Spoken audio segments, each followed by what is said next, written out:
Good afternoon, everybody. This is Kyle Scott with God in the Timber podcast. I had this very lavish intro, but I don't know how to translate it until post-production, I think it's called. So we're going to figure this out. This first few parts might be cut off. Who knows? But let's get to the meat and taters of things. What is God in the Timber podcast, or what is the vision of God in the Timber podcast? So the vision of this is to bring outdoorsmen, whether it's hunting, fishing, camping, hiking, horseback riding. I really don't care. If you're in the outdoors, this is the place that you can come and listen to a relatable podcast that is faith-centered, Christ-centered. Everything is going to be around Jesus Christ, the Bible, and we are going to eventually have guests come in, pretty much just talk about hunting. This is going to be your campfire Christian talk type of podcast. And by that, I mean, there's not going to be a whole bunch of tactic talk. There may be some here and there. We may have some people on that's really good at a certain tactic, but that's not what this is about. This is about bringing Christians together in the outdoors. So where did God in the Timber come from? I ain't going to lie to you. This podcast is going to be full of truth. God in the Timber name came from ChatGPT. I typed in what I wanted or what I felt like God was leading me to talk about and said, give me names. And it gave me a dozen names. And my good buddy, JP Ashworth, he did the same thing and it popped up again. So I chose God in the Timber. And I want to shout out to JP right now because he sent me all this recording gear to get started. And he is a brother in Christ, and I appreciate him so much. He's been a friend for a couple years now, and I have been very blessed to get to know JP and all that he stands for and all that he believes. So I guess the best way to start this is to explain how the flow of the podcast is going to go weekly. And the first few podcasts are going to sound the same just because I'm going to have a backlog of them so y'all can get an episode every single week. And then I'll start recording with guests and all that good stuff. But the way this podcast is going to be is we are going to talk about a Bible, scripture in the Bible. I do everything now out of the New King James Version just because it don't take out nothing, but it changes the thys to me and my's and all that stuff. It changes the stuff that catches up a lot of people. I've actually preached off the King James Version for many years. And just for the simplicity of it, I'm going to be in the New King James Version for everything. But we're going to talk about a scripture in the Bible. We're going to break it down. We're going to have like a devotional part of it. And then that's all going to be towards the end of it because I want to leave y'all with the word. That is what I want to leave y'all with so it carries on with y'all throughout the week is the word. Also with that is going to be a weekly challenge. It ain't going to be like, hey, get out and do physical labor. It's going to be like self-reflection challenges. And that is to make you and make me, because I'm going to be doing these challenges with y'all, that is going to make us really hunker down into Christ and see where we're falling short or where we can be a uplifting spirit to somebody else so we can be what the Bible tells us to be, the light into the darkness each week. But I feel like the best way to start this podcast, and this podcast might be 20 minutes, it might be 10 minutes, I don't know, but is to give my testimony and how I become a follower of Christ and my life now. So I am a father of 3 beautiful girls and I have an amazing wife of 9 years now, be going on 10 next May. And I never thought I would have that. I was born and raised in church. I got out of church at the young age of 9 years old. And at 9, you don't really know what you're doing. You're just following your parents. My parents got out of church, so I got out of church. But the one constant that always stayed in church was my grandmother. And anytime that I stayed over at my grandpa and grandma's house, On Saturdays, I was definitely having to wake up and go to church on Sunday, even though my grandfather didn't go to church. It was only my grandmother. But that was the rule, was if you're at her house, you went to church on Sundays. I was born and raised, I was brought up in the Free Will Baptist faith, but I have went a lot of different denominations, but I've always ended up back Free Will Baptist. So from 9 years old until about 15 years old, I only went to church on your major holidays or when my grandma made me. So, Christmas and Easter and homecoming and decoration, all that is whenever I went to church. Well, at the age of 15, started feeling real down on myself. I was in middle school, but where I went to school was so small, we didn't really have a middle school, so to say. And I just started feeling real down and I felt like there was a void missing. So I went to church. A little side thing about this to make this story make sense. I got my first tattoo at the age of 15 and it's a cross on my right arm that me and my two older brothers have. I had to throw that in there for the rest of the story to make sense. Well, started going back to church and was in church for probably a year and I felt like God was calling me to preach. Well, at 16 years old, nobody's really going to take you serious about your calling to preach. So I confided into the youth pastor and the youth pastor told me that I could start helping him out on the Wednesday night teen studies. And I was like, yes, that's awesome. So I started helping out on them. Well, fast forward a few more months later, we had a friends and family day and we had these volleyball courts and everything outside. Well, I was wearing a t-shirt and my sleeve rolled up. And the pastor of that church saw the tattoo and told me that I was going to hell, that I was no longer allowed in the church because I had tattoo on me. And I did take things the wrong way. I was a very ill kid. I still have anger issues to this day, but God has made me be more level-headed. At that time, if I would have been more level-headed, I probably would have handled the situation a little bit easier, a little bit better, but I left. Did not get back in church again until I was 22. I turned my back on the church completely and I got this. So now we're going to fast forward to whenever I was 22 years old. Or no, excuse me, I was 21 years old. So I struggle with alcohol. I still do to this day. And I always tell people I will always be an alcoholic. That's just plain and simple. I will always be one. I can have drinks every now and then, but I have cut it off completely for almost the past year because I saw that it was getting bad again and I'm heading it off and I'm just not going to drink for a while. Well, actually, I'm hoping to not drink forever. Like, honestly, like, it's just, I don't like the way makes me feel anymore. So I was a alcoholic by the age of 18. I moved out of my daddy's house at 19, I believe, and all my paycheck went towards alcohol. That's all it went towards. And I was just drowning in debt. I had a brand new razor that the bank took back because I didn't want to make the payments because I'd much rather get alcohol than make payments. The landlord that I was renting from at the time, I was like, hey, I'll get you your money in X amount of weeks. Like, I can't do it on the day, but I'll get it to you when I can, just because alcohol was my main focus. And in hunting gear, I spent a lot of money on hunting gear, but that's not a part of my testimony. Well, I got my tonsils taken out and I got real sick off of that. Was in the hospital for 3 or 4 days. I can't remember exactly how many days. I lost a whole bunch of weight during that time.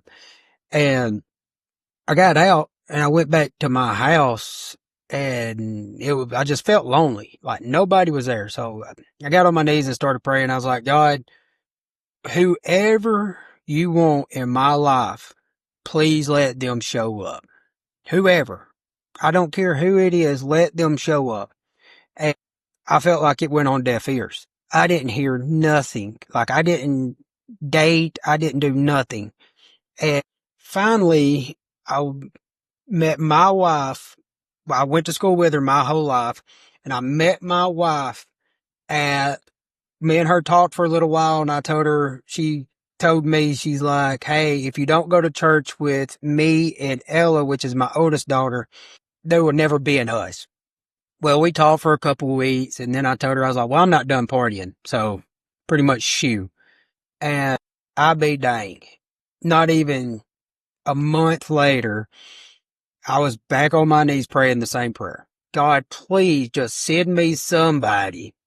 And at this time, my grandmother passed away, and the only person that showed up to the funeral, and I didn't even know she showed up until I got a card later, was my future wife, which is my wife now, Maggie. And when we started talking again, she said the same exact thing. If you don't go to church with me and Ella, there will not be an us. And I was like, okay. So I started going to church. But I walked into the church expecting to get hurt. I walked in there expecting to be hurt like I have in the past. So I didn't go into it full heartedly. A year into this church, and I was finally like, God was dealing with me like, hey son, it's time to quit running. It's time to do my work. And I remember the song. It was Amazing Grace. My chains are gone. I remember the man preaching was Brother Jeff Tingle. And I looked down at we had seats in this church. We didn't have pews. We had seats, and my knuckles was white. I was gripping that seat so hard, and I busted out in the aisleway, went over there, fell on my face, gave my life back to Christ. And just a few months later, God was calling me again to preach, and I started preaching. So you would think right there on that story, man, you went from a alcoholic to a preacher. That's amazing. And you've been like that ever since. Spoiler alert, I haven't. My youngest daughter, so I have three girls. Remember that? I have three girls.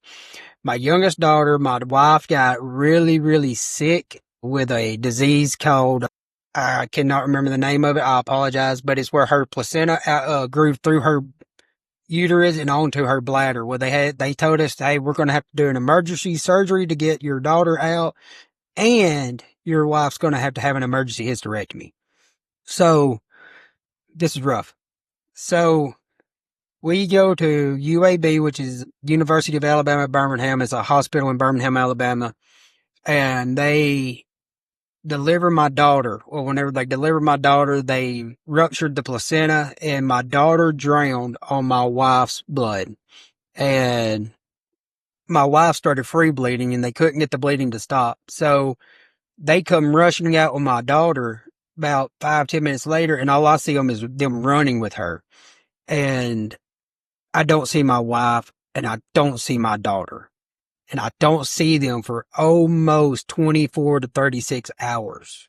I remember they let me come in, I want to say like hour 12 to see my daughter. And whenever I went in there, she was on a CPAP machine, and that's when they told me what happened.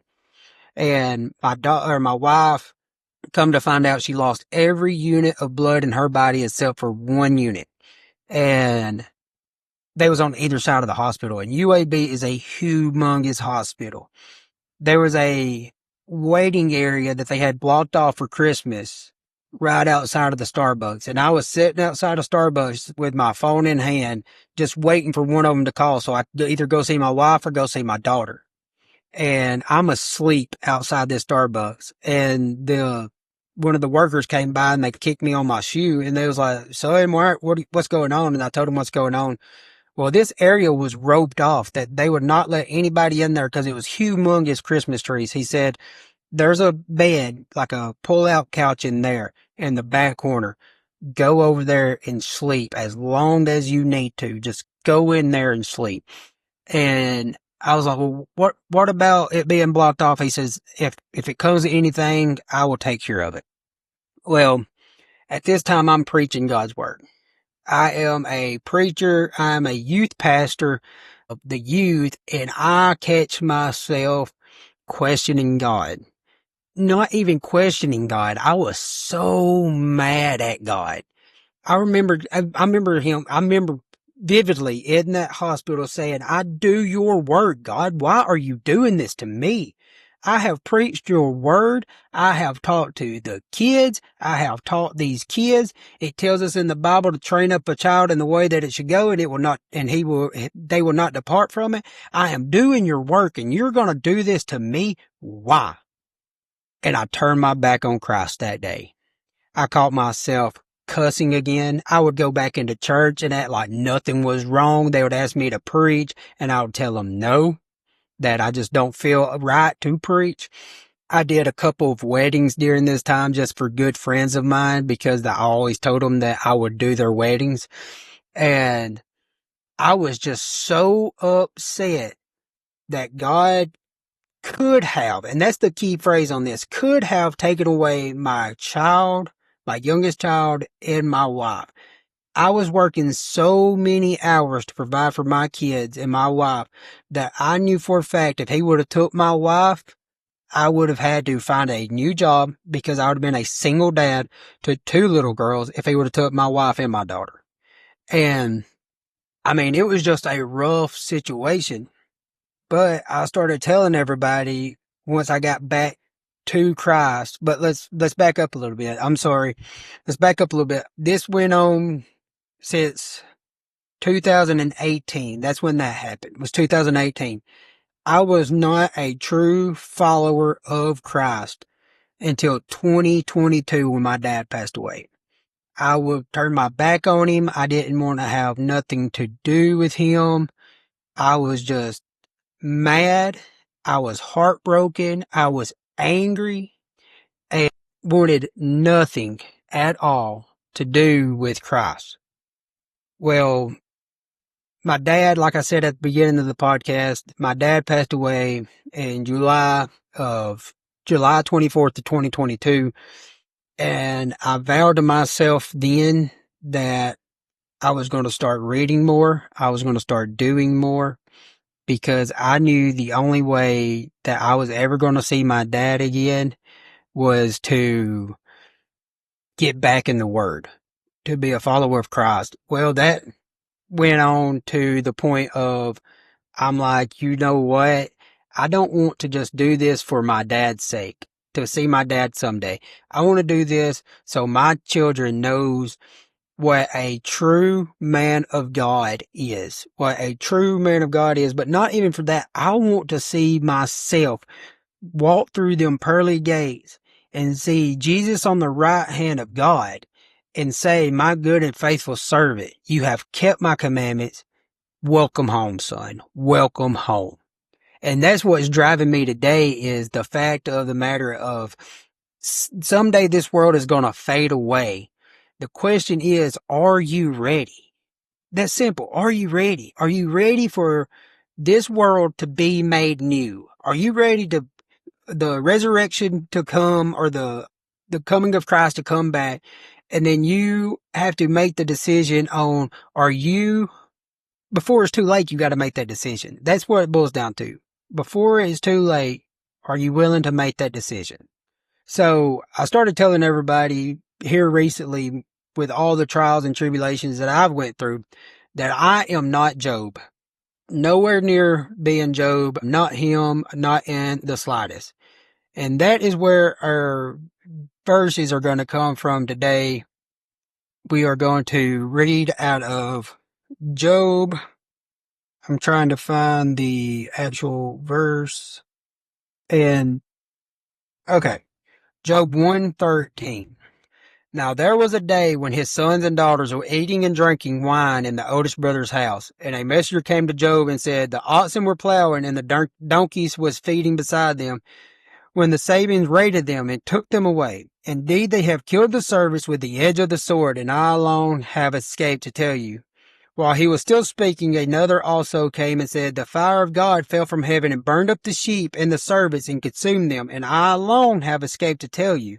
While he was still speaking, another also came and said, the Shadlans formed 3 bands, raided the camels and took them away, yes, and killed the servants with the edge of the sword, and I alone have escaped to tell you. While he was still speaking, another came in and said, your sons and daughters were eating and drinking wine in the oldest brother's house. And suddenly a great wind came across the wilderness and struck the four corners of the house, and it fell on the young people, and they are dead. And I alone escaped to tell you. Then Job arose, tore his robe, and shaved his head, and fell on the ground and worshipped. And he said, naked I came from my mother's womb, and naked shall I return there. The Lord gave, and the Lord has taken away. Blessed be the name of the Lord. And all this Job did not sin nor charge God with wrong. So that is Job 1:13 through 22. I told y'all my testimony to read that because I am not Job. At the very first sign of affliction that related to my family, I turned my back on Christ. What did Job do? The best thing that besides the naked I came from my mother's womb and naked I shall return is verse 20. Then Job arose, tore his robe, shaved his head, and he fell to the ground and worshipped. Now just put yourself in Job's shoes right now. You just found out that everything you have ever worked for was taken away. Your children is taken away. Do you think you could fall on the ground and worship God? That is the question. Do you think you could fall on the ground and worship God? Because I didn't. I turned my back on him. I questioned him. I'm like, why did you do this to me, dude? Like, I am doing your work that you have called me to do, and you're going to possibly take away my wife and my kids? Like, come on now. That was my mentality. I was not Job. I was not even close to Job. If you go on into Job, you find out that he is blessed sevenfold for everything because he never denied God. His friends come and tell him to deny him. His wife says to curse God and die, and he never does. He keeps the faith. And my challenge for y'all this week, that is the end of the devotional part of it. My challenge for y'all this week is to find a spot when you're having a trial, whether it be at work, whether it be with a spouse, whether it just be whatever, and just be like, okay, I need to worship God in this moment.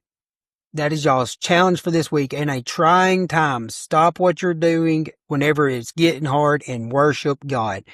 Just talk to him, pray to him, worship him, because without him, this all fades away.